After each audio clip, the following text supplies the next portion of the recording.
Fabio Psajla jinsab mixli fost oħrajn b'involviment fl-attentat ta' hold-ups li saru fuq il-kwartieri ġenerali tal-HSBC f'Ħalqormi fit-30 ta' Ġunju tal-2010 fejn dakinhar kienu sparati tiri lejn żewġ pulizija.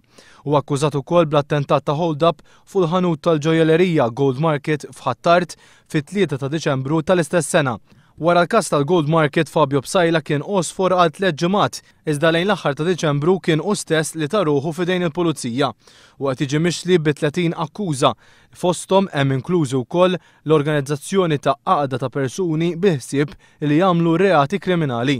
Psajla ingħata libertà proviżorja fuq depożitu ta' 5,000 euro u garanzija personali ta' 10,000 euro oħra.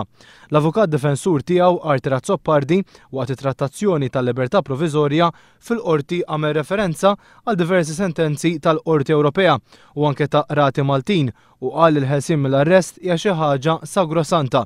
Filwaqt l-ispettur Joseph Merċieqa għall prosekuzzjoni qal li Fabio Psajla mhux ta' min wieħed jafdah u fakkar kif qabel ma spiċċa f'idejn il-pulizija kienu saru aktar minn 16 il-operazzjoni ta' tiftix għalih.